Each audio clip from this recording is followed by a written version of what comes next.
Welcome back, ladies and gentlemen, boys and girls. We are here, and this is the final game of the Auzom Premier League this week, and indeed this season, before we go into the season-ending finals this weekend. I am JoRoSaR. Joining me is Talha on the casting desk, and observing is the wonderful iTwisterr. Go ahead and give him a little bit of a follow or three so he can add to his millions upon millions of YouTube and Twitter followers. In the meantime, Tal, how are you doing, and how have the games stacked up this week so far in terms of getting into those lobby 1 slots? Have they played a part in your expectations? How are you feeling about it?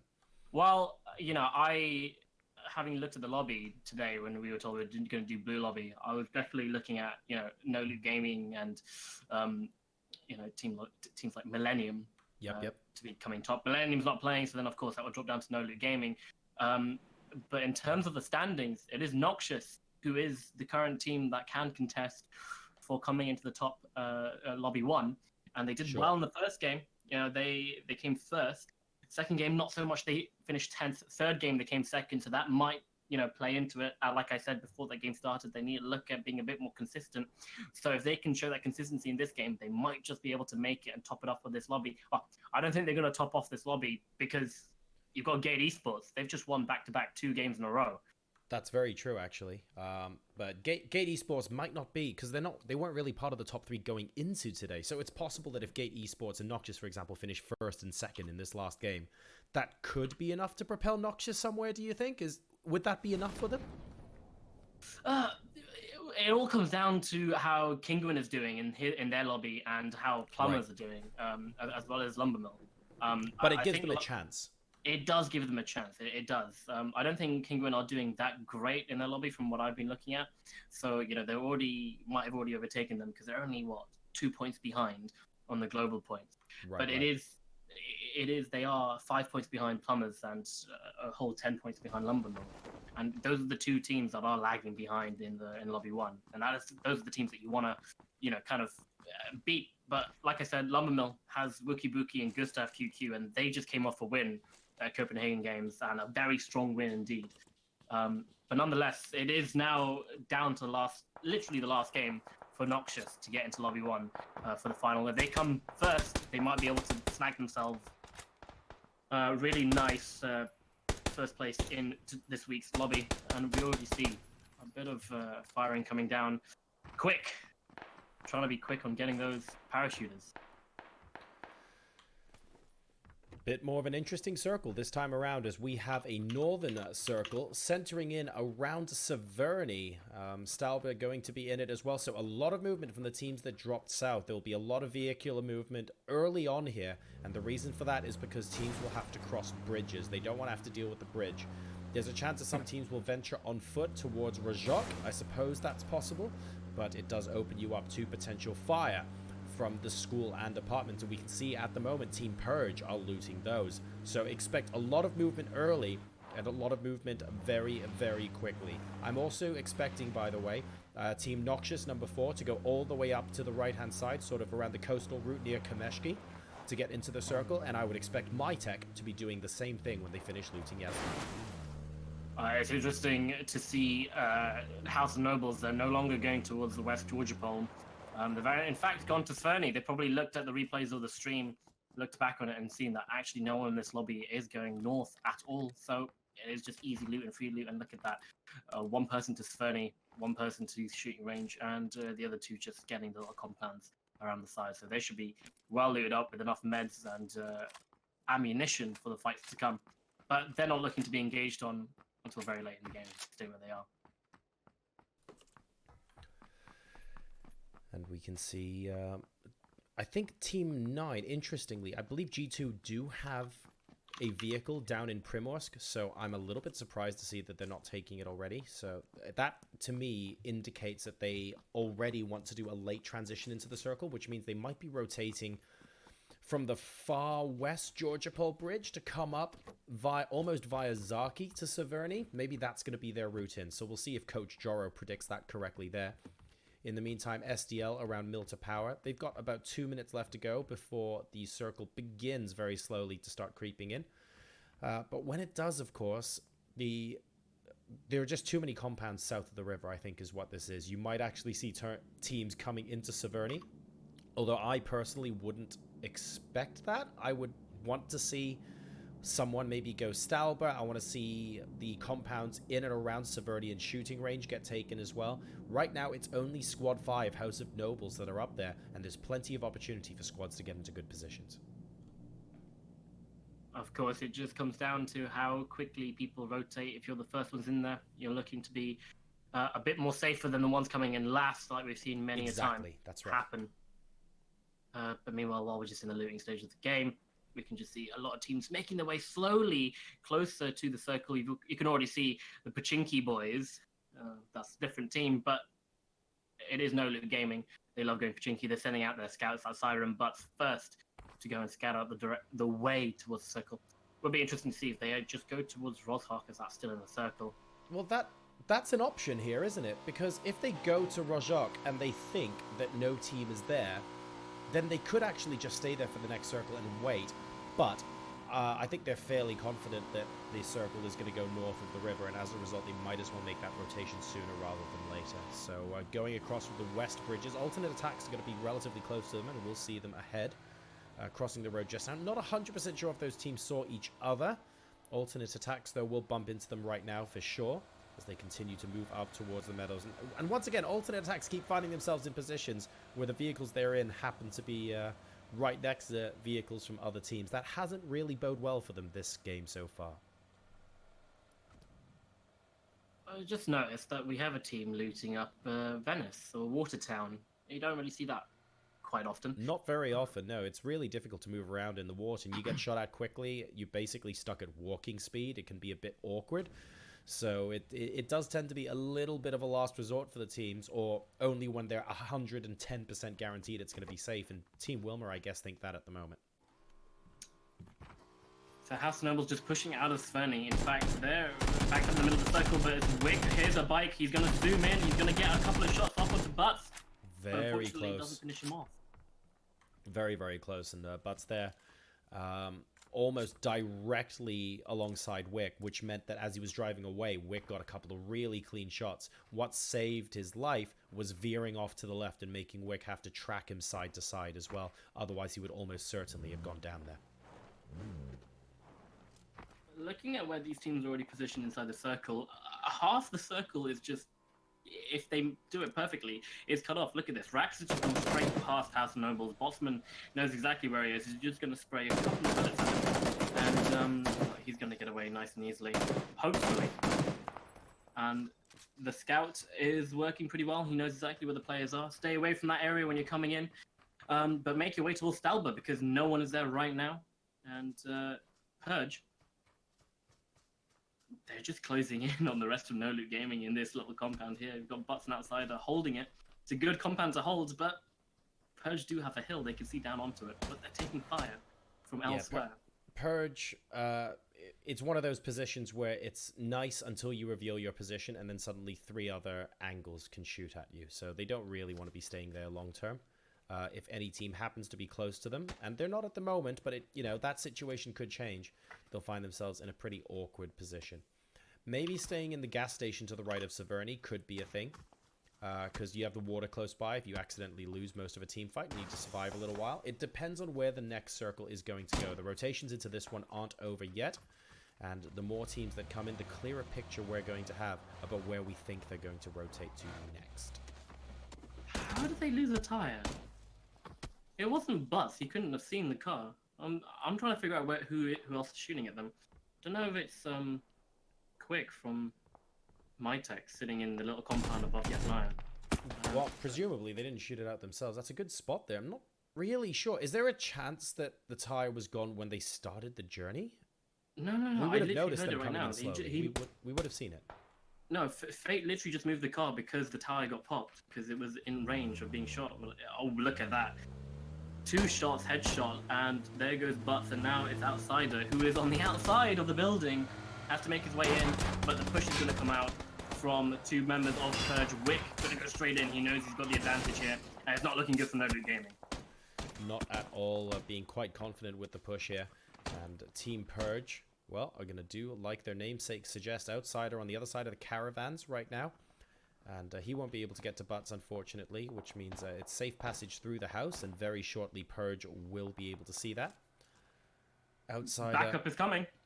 I mean, it's coming a bit too late, unfortunately, because now Team Purge can effectively gatekeep and shoot the guys out of the vehicle. Jansen already down to half health. He gets taken out by the shack, and most of that damage was done while he was still in the dasher as well. aTTaX behind this...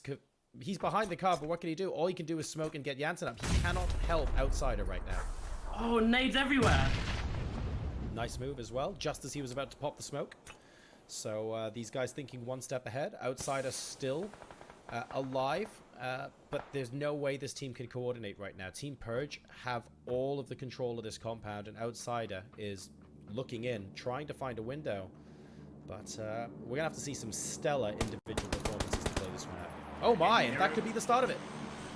There we go. Nero had to get taken down, and now you can get the last remaining player on...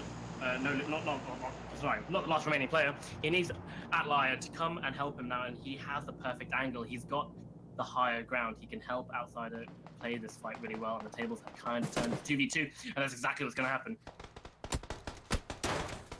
aTTiX getting shot from inside the building now as well, as Team Purge try and consolidate themselves. aTTister has played this phenomenally so far, by the way. He was really stuck in an awkward position, but able to help a teammate and knock someone out on top of the hill.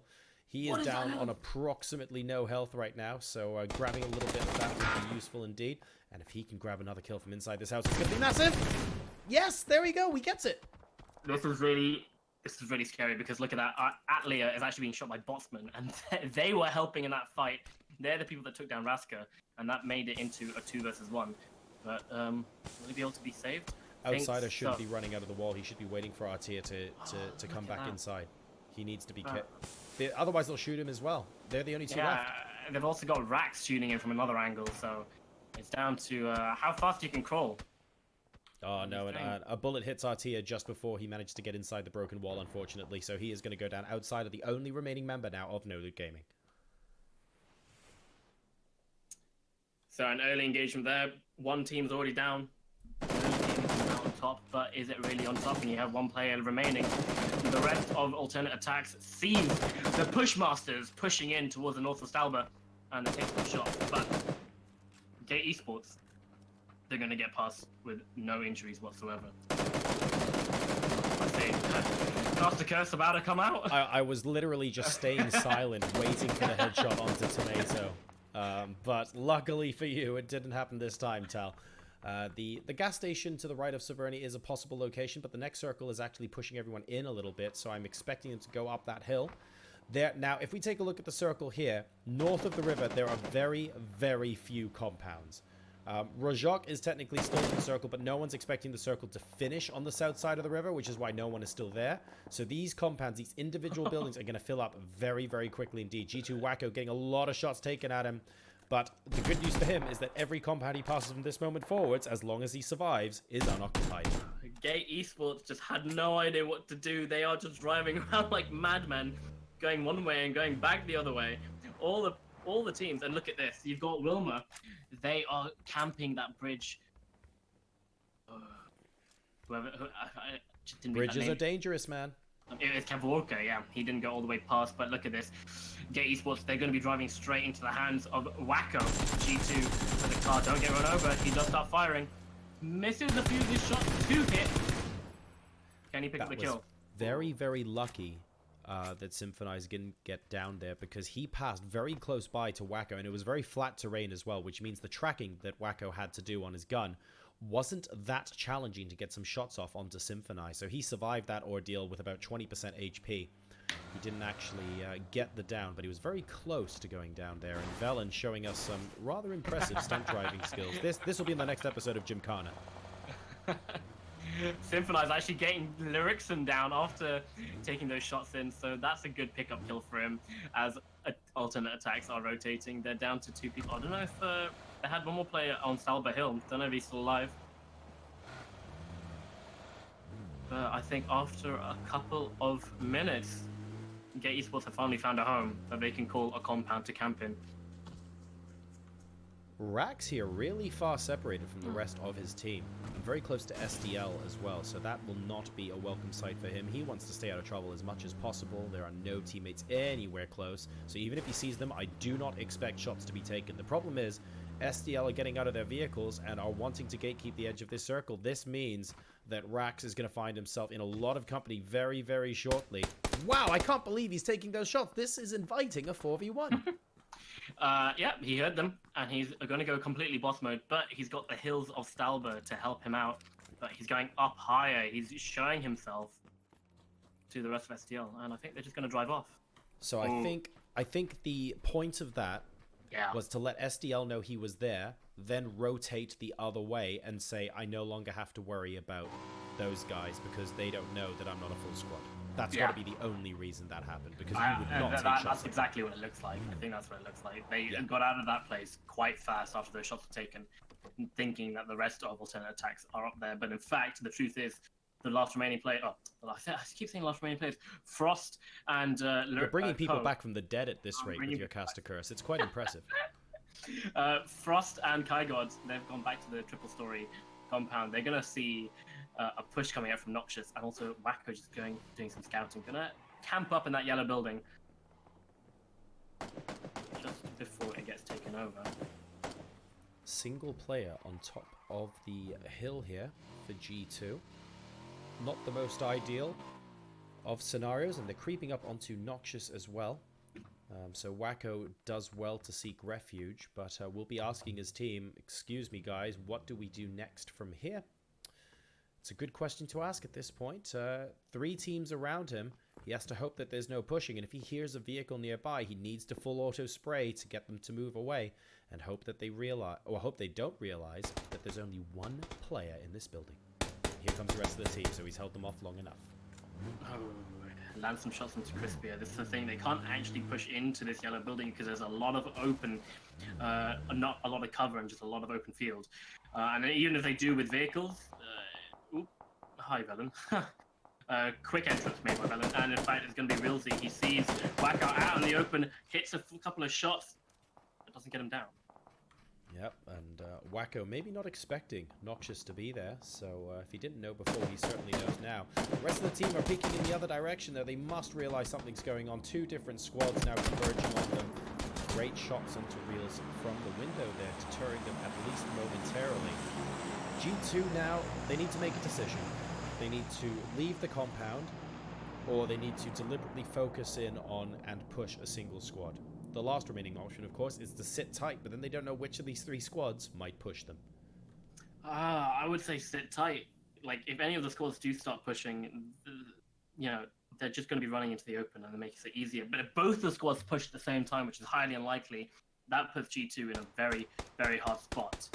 Because they can't look in all the directions in one go. If you were, the squad most likely to push in would be Noxious, and the way they would push in is they would throw smoke grenades as close to the windows as possible, so that G2 can't see out, which would give them the widest possible angle to move in. But it is slightly dependent on no other teams being nearby. At the moment, they have got a good angle to themselves there. Just trading bullets, trading health as well. But these 3 teams are quite close in proximity. They've got Wilma at the bottom of the hill as well, just holding that off. And Gate Esports were making a rotation into the circle as the circle closes in. But there's pretty much stalemate that is going out. I don't understand. Oh dear. No, I agree with you at this point. Every time G2 Esports goes out of that building and starts shooting another squad, get shot. They get shot by Noxious. This is becoming a pattern now. And it's they have to recognize that they're not in the best position, so continuing to be aggressive is just going to deplete them of meds. They're the guys that are getting shot the most. G2 Stefan does get taken down by Crispia, which is great. Crispia takes down Stefan. And Wilma are actually joining in on the fight from the God Compound and the petrol station that they're on. But you've got Team 10 coming up behind. Noxious. This is probably the best thing G2 could have asked for, but they see them. They're quite far away, and they're going to take the shots. Quick managing to get a down. And that was onto Crispia, who has done phenomenally in this engagement so far. So a little bit unexpected there. And suddenly Noxious have another team to contend with. So very entertaining. And they might be coming up with a flank here from Finguin. So this is aTTaX, guys, moving up against Noxious, who were engaging with G2. The circle's getting incredibly messy, and it looks like everyone's pushing everyone else at the same time. This is a massive fight. Oh. Three-way for sure. Waka comes across the hill. He takes down Kaborka. And G2, in fact, Finguin's going to be pushing around. He doesn't hit the shots. He's flanking the whole of G2. He takes down Waka.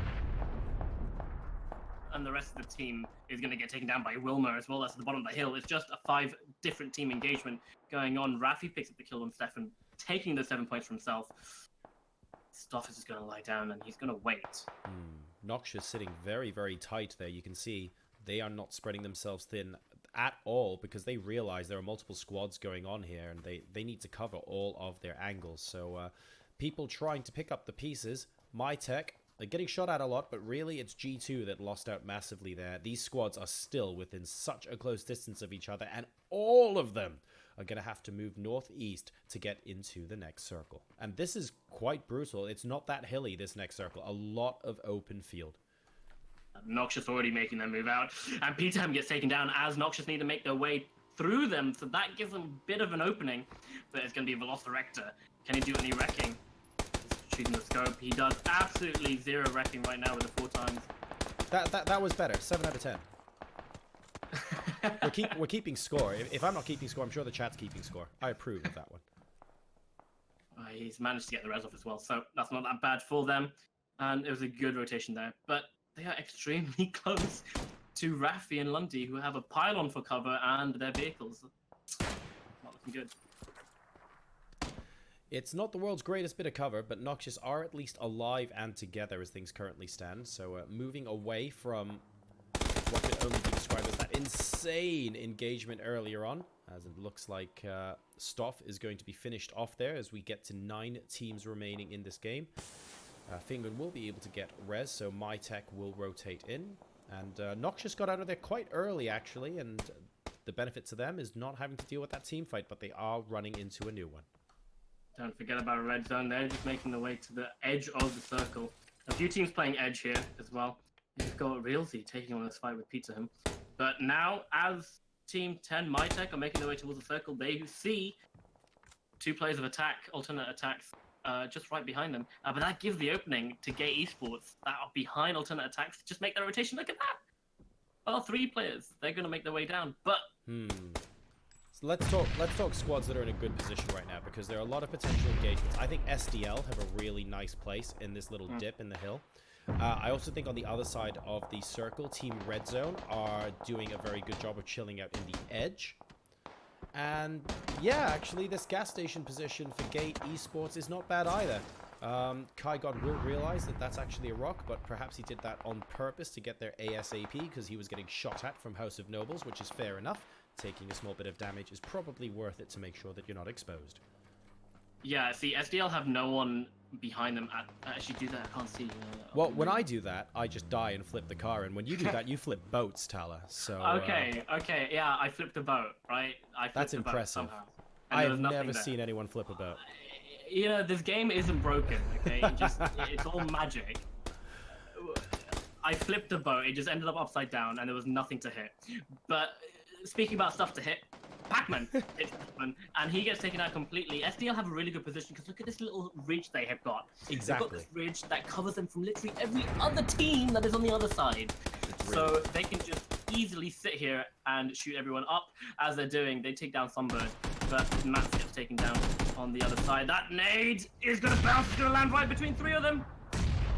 Two or three more of those nades will just take all of them out.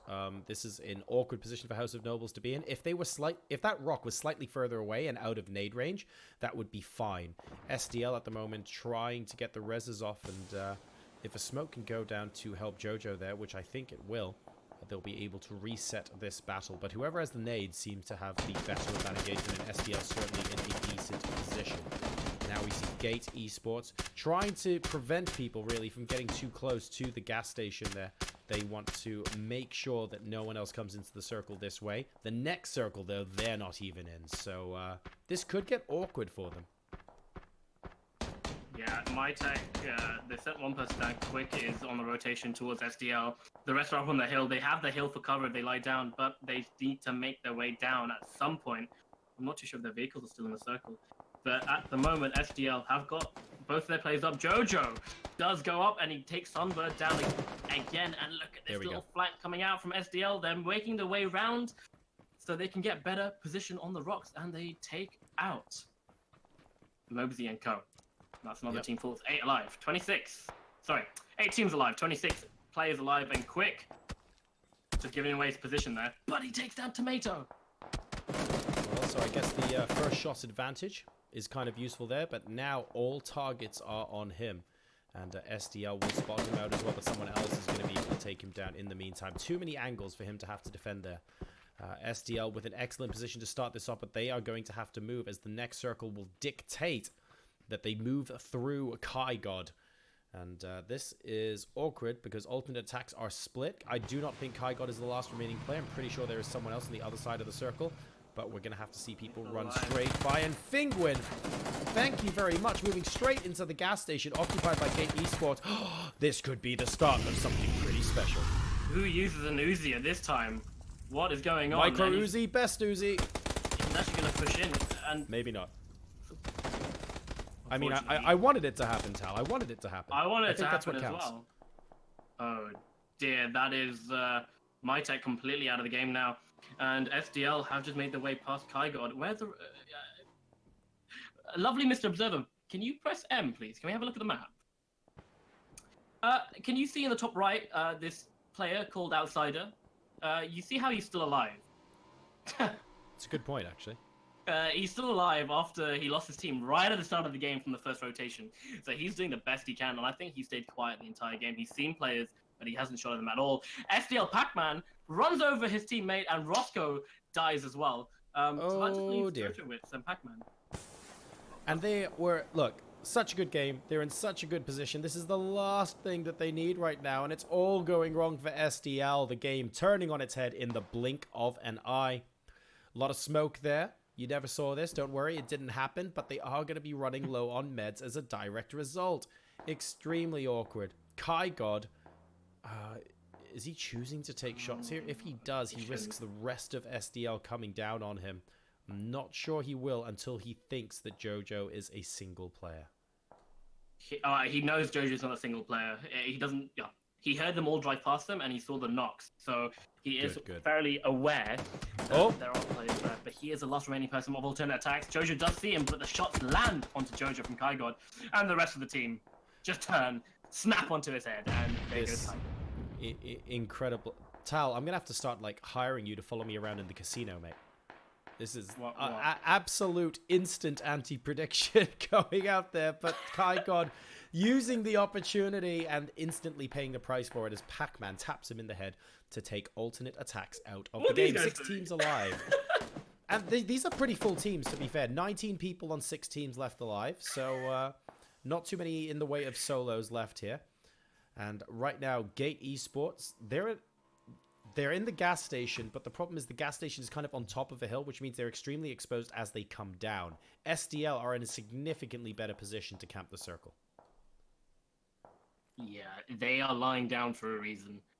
The reason is they stand up, their heads get tired. And the positions that SDL are in, they've just got it completely covered from a couple of different angles, and it's going to make it harder for Gate Esports to do anything. They in fact get in the vehicles, and they're going to send 2 people on a bike. Can they make it to their promised land? I don't think so. Symphony is going to go down now as well. Roscoe finishing off the kill there, and Spoof is kind of in the middle of no man's land. He will bleed out. There is absolutely no way, unfortunately, he's going to get into a position to get revived. And the rest of his team is kind of eating blue right now. There's not an awful lot that Gate Esports can do. I feel a little bit sorry for them. This really is a bit of bad circle luck. But it looks like... yeah, this is... really exciting circle, I have to say. It's pretty rough. It's all even, like, playing field. There's hardly any dips and stuff. There's a couple of... a bit of cover there. But everyone has cover. You can look at that Team Red Zone. They've got the pylon. They've got a couple of cars. But all the teams like the pushing cars from all over the place. Like, when you know that it's going to be really, really flat, having those UAZs as cover is important. You could blow them up and have them static if you know that the next circle is going to be on you. That's not a problem at all. And it just gives you that little bit more in terms of options. Luckily, they have the pylon as well. So adding to that angle means that they will have a strong position later on. And them versus SDL, I think, is the most likely matchup that we're going to see as these games start thinning themselves out. 5 left with 13 alive. I don't know. Noxious are in a... What is that called? A shed? Oh, does Jojo see Outsider? I don't think he does. Outsider's behind a rock. He's just checking it. But look at that. Noxious are in the shed. They can just sit in there, and they need to wait for the rest of SDL to run towards them, and they can kind of do it. No, Jojo doesn't see him. He's behind a dip. But Red Zone, extremely close to Noxious. Oh, poor Outsider. I mean, he's done such a good job, and this circle is about to royally screw him. He's going to be happy if he snakes around until he gets 3rd place at this rate, because that is not going to be a kind circle for him at all. I'm waiting for him to actually shoot, because he hasn't shot at all. So don't curse him now. I don't want him to shoot, Tal. Why are you making him shoot? No. He has to come behind Red Zone, but Red Zone are moving. So he's the only thing that's in Red Zone's way, coming up behind. If he can get all 3 of them, that's so much easier for them. And look at that nade onto Velociraptor. It just lands on the other side of the rock, saving him. But SDL are doing a full wrap. Look at the circle at the bottom. And now it is Noxious joining in on the fight, giving away the position to Team Red Zone. I am waiting for Outsider to shoot and then instantly get taken out of the game. But luckily for you, Instacasticers isn't happening there as Velociraptor gets taken down. Spreezy with the silencer on the Car 98, using that to his advantage there. He will be able to get res, but how on earth are they going to escape from outside of this rock? There's no real way for them to go. They have to just make a break for it. You see, this is the thing I was looking at when I was watching like OGN with all the Korean teams playing. They always, when they're in this situation and they can see the vehicles, they will always shoot the tires out of the vehicles, and that would have helped Velociraptor there a lot if Gavin could not push up, and he could have got the res off. But now they're just in a really hard spot, and SDL have pushed up so far. While Red Great nades. Reels and Crispy are both going down to SDL there. That was beautiful stuff, and really abusing the terrain, spotting the location of the smokes, and then giving it a good go. But now they're getting shot from elsewhere. And that is Celis. He's going to defend it. JoJo goes down. He is not going to be getting res anytime soon. You have Outsiders slowly making his way in from behind everyone. Still a chance. You don't want to get in a vehicle while Bass is looking at you. Oh, dear. And unfortunately, while the UAZ is at low speed, it is effectively not a moving target, and Spreezy is going to go down as a result. Outsider now with his camouflage bright blue trainers is going to attempt to make his way into the circle. He manages to make it into 3rd place. Can we have a round of applause, please, for Outsider, who has done an incredible job. But now we have to see whether SDL or Team Red Zone go home with the spoils in Game 4. He just needed to get that one last kill, and then that would have been it. And SDL, no, sorry, I'm wrong. I didn't realize SDL had 3 people alive. I thought they only had 2. I thought that was so close. Yeah, well, it's now a 2v2 after Outsider took him out. So it's SDL versus Red Zone. Pylons on opposite ends of the circle. Red Zone are split, though. And getting a knock onto Pac-Man to start things off is ideal, but he will be able to get the insta-res. I don't really think they can push across this much open ground. Gavran, if they haven't spotted him, they're making the push. Here it comes. They are completely pincing on them. 10 seconds is not beautiful. Excellent stuff there. And Gavran and Salas had to make a call by the seat of their pants there. They went, look, either we move up now or we reset the fight and do that all over again. Are we going to do that with the instant revive available? Yes, we are. And maybe SDL didn't quite realize how split they were, but the angle they managed to get allowed them to close out the game. So that was game number 4. Team Red Zone win with SDL in 2nd place. Very well done as well to Outsider and Co. No Loot Gaming managing to get a 3rd. They didn't have the best of evenings, but they managed to close it out with a podium finish. Tal, how have the games been for you this evening? Well, the first couple of games have been nice and relaxing. Not much happening with the circles and teams playing normally, but this last game, one of those crazy circles where we see some insane fights, insane rotations. Nonetheless, this whole week has been quite enjoyable, I have to say. So that's going to be it from us for Lobby Blue, ladies and gentlemen. I am JoRoSaR. With me was Talha, and we had iTwisterr as our observer this evening. We hope you have enjoyed the 4 games. We now have, of course, the Auzom Premier League season finals this Saturday and Sunday to look forward to for EU and NA. Before we have the new season shortly afterwards, we will see a new group of teams take on each other in Lobby 1. And a new group of teams in Lobbies Red and Blue as well, trying to make their way in. We hope you've enjoyed this evening's games. That's it for us for now. Good night.